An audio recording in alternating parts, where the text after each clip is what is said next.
ओम शक्ति पराशक्ति दिव्य श्री बंगारू अडिगलार के चरणों में शरणागत सहस्र कोटि नमन।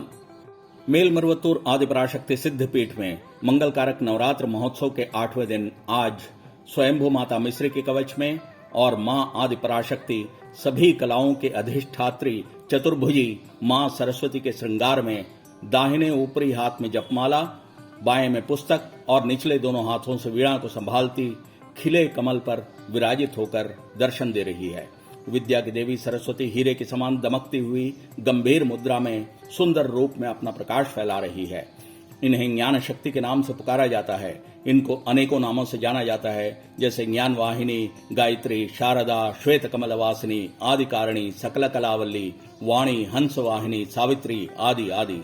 जिह्वा की रानी, विद्या की रानी, कलाधारा, विद्या को अविरल जल स्रोत के समान प्रदान करने वाली, अज्ञान के अंधकार को दूर कर ज्ञान के प्रकाश को फैलाने वाली है मां सरस्वती। इसी कारण सरस्वती देवी का संबंध श्वेत रंग से जोड़ा जाता है। जीव राशियों के अहंकार, माया मोह के अंधकार को विस्थापित कर हमारे अंदर संस्कृति और आध्यात्मिकता के प्रकाश भरने का द्योतक है यह श्वेत रंग। मां सरस्वती की वीणा को कच्छपी के नाम से जाना जाता है। कच्छप अपने अंडों को सुरक्षित स्थान पर रखने के बाद दूर बैठकर अपना काम करता है।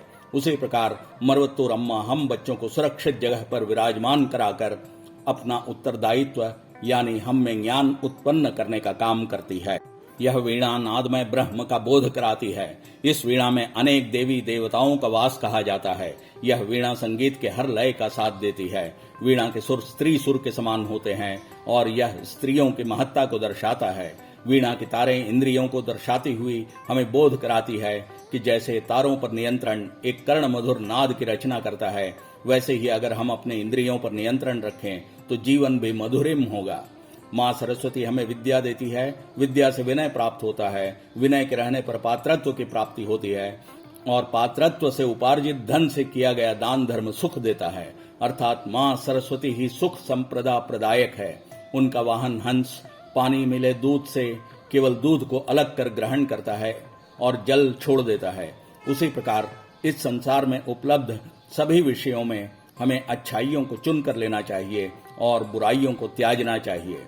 सरस्वती मां यज्ञ रक्षिका के रूप में देखी जाती है और यज्ञ का संचालन करने वालों को बुद्धि, तेज, ज्ञान, ओज और विजय प्रदान करती है। मिश्री के समान मिठास वाली और भूख से बिलखते हुए आने वालों को आहार देने वाली, पलक द्वारा बचाए जाने वाले आंखों जैसे हमें सुरक्षित रखने के समान मिश्री के कवच में तुम्हारा रूप लावण्य देखने के लिए सहस्र कोटि आंखें चाहिए मां। मिश्री के कवच में तुम्हारे दर्शन से हम बच्चों का मन मिश्री के समान मिठास से लिप्त हो रहा है। देवताओं को मिश्री प्रसाद के रूप में चढ़ाई जाती है। अम्मा किसी भी उपासना को मिश्री पहले रख कर करने के लिए कहती है। मिश्री के मूल तत्व ईख की फसल जैसे लहलहाती हुई बढ़ती है, वैसे ही समृद्ध जीवन हमारी बढ़ती चली जाए, इसका द्योतक है मिश्री कवच। ईख के रस को देर तक खौला कर तैयार किया जाता है मिश्री। एक छोटा सा चीनी का टुकड़ा कई गुना बढ़कर मिश्री बनता जाता है। उसी प्रकार मिश्री देवता पर चढ़ाए जाते समय हमारे लिए सारी सुख सुविधाएं कई गुना बढ़कर मिलती है। मिश्री में दूसरे रंग में रंग जाने की अद्भुत क्षमता होती है। मिश्री का हीरे के समान कटाव उसे परावर्तन की क्षमता देता है। उसी प्रकार हमारा जीवन भी हमारे विचारों के अनुरूप अच्छाई बुराई को परावर्तित करता है। शरीर में चीनी की मात्रा कम हो जाने वाले को मिश्री दिया जाता है। बढ़ते बच्चों को मक्खन के साथ मिश्री मिलाकर खिलाने से अच्छा शारीरिक विकास होता है। मिश्री सब दवाओं के साथ मिलाने के काम में आती है। इसके साथ उसकी मिठास पाचन शक्ति को बढ़ाता है। हमारे जीवन में बहुत सारे लोगों से मिलने की जरूरत पड़ती है। हमारे विचारों का आदान प्रदान वाणी से ही होता है।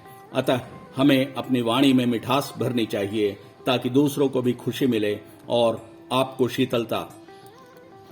कहा भी गया है, ऐसी वाणी बोलिए मन का आपा खोए, औरन को शीतल करें प्रभु आप ही शीतल होए। जैसे ईख को पीरने पर मीठा रस निकलता है और अवांछित खोल और रेशे अलग हो जाते हैं, वैसे ही हमें संसार में अच्छाइयों और मिठास को चुनकर बुराइयों को त्यागना होगा। आइए इस मिठास भरे तथ्य को समझते हुए मिश्री का कवच ओढ़े और ज्ञान देवी सरस्वती के रूप में अलंकृत मां आदि पराशक्ति शुभ्र वस्त्रावृता पुस्तक धारिणी परमेश्वरी बुद्धिप्रदा शारदा सुरवंदिता वाग्देवी सौदामिनी रूप सौभाग्य प्रदायिनी को नमन करते हुए हम अपने अज्ञान को हटाकर ज्ञान का प्रकाश एवं आनंद से में हमें भर देने के लिए ताकि ब्रह्मानंदमयी संसार की स्थापना हो प्रार्थना करते हैं।